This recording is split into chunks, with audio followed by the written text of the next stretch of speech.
ബി.ജെ.പിയുടെ പാലക്കാട് നഗരസഭാ ചെയർപേഴ്സൺ സ്ഥാനാർത്ഥിയായ പ്രശാന്ത് ശിവൻ എക്കാലത്തും കയ്യൂക്കും തിണ്ണമെടുക്കും മാത്രം കാണിച്ചുകൊണ്ട് മുന്നേറാം എന്ന് വിചാരിക്കുന്ന വ്യക്തിയാണ്. അദ്ദേഹത്തിൻ്റെ ബോഡി ലാംഗ്വേജിൽ തന്നെ ഉണ്ട്. കയ്യൂക്കും തിണ്ണമെടുക്കും ഒരു അലങ്കാരമായി സൂക്ഷിക്കുന്ന ഒരു മണ്ഡ ശിരോമണിയാണ് മിസ്റ്റർ പ്രശാന്ത് ശിവൻ. നേരത്തെ രാഹുൽ മാങ്കൂട്ടത്തെ കയ്യേറും, രാഹുൽ മാങ്കൂട്ടം പാലക്കാട് രണ്ട് കാലിൽ നടക്കില്ല എന്നൊക്കെ വീമ്പ് പറയുന്നത് കേട്ടു. പാൽ സൊസൈറ്റി മുതൽ പഞ്ചായത്ത് വരെ മത്സരിക്കുന്ന സി കൃഷ്ണകുമാർ ഇത്തവണ നാണക്കേട് കാരണമാണെന്ന് തോന്നുന്നു. ഇത്തവണ വാർഡിലൊന്നും മത്സരിക്കാൻ പേര് കൊടുത്തിട്ടില്ല.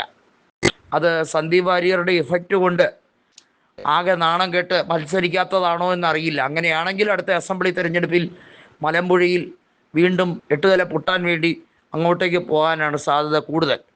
ഏതായാലും കഴിഞ്ഞ നിയമസഭാ ഉപതെരഞ്ഞെടുപ്പിൽ പാലക്കാട് സി കൃഷ്ണകുമാർ 18,000-ലധികം വോട്ടിൻ്റെ മാർജിനിൽ പരാജയപ്പെട്ടതിന് ശേഷം എന്തെന്നില്ലാത്ത കലിയാണ്. സ്ഥലകാലബോധം നഷ്ടപ്പെട്ട രീതിയിലാണ് അദ്ദേഹത്തിൻ്റെ സംസാരവും അദ്ദേഹത്തിൻ്റെ മട്ടുഭാവവും ഒക്കെ. പ്രശാന്ത് ശിവൻ എന്ന ഗുണ്ടാ നേതാവിനെ വെച്ചുകൊണ്ട് ബി.ജെ.പിയെ അങ്ങ് വളർത്തിയെടുക്കാമെന്നൊക്കെയാണ് വിചാരം. ഏതായാലും മാങ്കൂട്ടം പാലക്കാട് നഗരസഭയിൽ തന്നെ വിള്ളലുണ്ടാക്കിയിട്ടുണ്ട്. ഏകദേശം 5,000-ത്തിനടുത്ത വോട്ടിൻ്റെ ലീഡ് രാഹുൽ മാങ്കൂട്ടം നഗരസഭയിൽ തന്നെ, ബി.ജെ.പി ഭരിക്കുന്ന നഗരസഭയിൽ തന്നെ നേടിയെടുത്തു എന്നുള്ളതാണ്. ഇത്തവണ ഒരു താരതമ്യ പഠനം വന്നിരിക്കുകയാണ്. പാലക്കാട് നഗരസഭയെക്കുറിച്ചും തിരുവനന്തപുരം കോർപ്പറേഷനെ കുറിച്ചും ഒരു AI പഠനം നടന്നത് വലിയ ചർച്ചയായി സോഷ്യൽ മീഡിയയിൽ. തിരുവനന്തപുരം നഗരസഭ ആകെ കളം തോണ്ടി കിടക്കുകയാണ് ഇടത് ഭരണം കാരണം.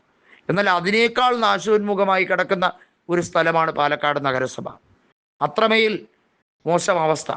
ജാതി തിരിച്ച് പൊതുശ്മശാനം ഓരോരുത്തർക്കും, അതായത് നായന്മാർക്കടക്കാൻ ഈ സ്ഥലം, നമ്പൂതിരിമാരെയാണെങ്കിൽ ഇന്ന സ്ഥലം എന്നൊക്കെ പറഞ്ഞ് ഏറ്റവും പ്രാകൃത നിലപാട് കാത്തുസൂക്ഷിക്കുന്ന നഗരസഭാ ഭരണം.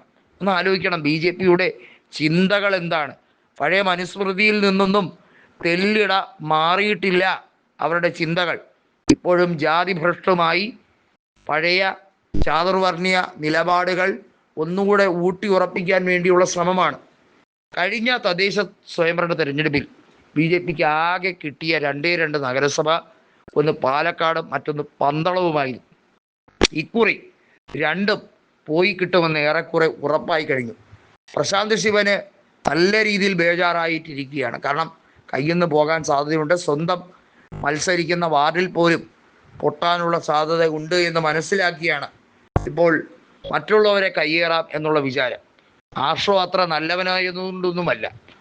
അതായത് തന്തയില്ലാത്ത കൊച്ചിനെ ഉണ്ടാക്കി തരും എന്ന് സഹ പ്രവർത്തകയോട് പറഞ്ഞ ആർഷോയെ കുറിച്ച് നമുക്ക് എല്ലാവർക്കും അറിയാം, രാഷ്ട്രീയ കേരളത്തിന് കൃത്യമായി അറിയാം. എന്നാൽ പ്രശാന്ത് ശിവൻ കാണിച്ച കയ്യൂക്കിൻ്റെ ഭാഷ, അത് എന്ന് പറയുന്നത് പ്യുവർ തിണ്ണമെടുക്കാണ്.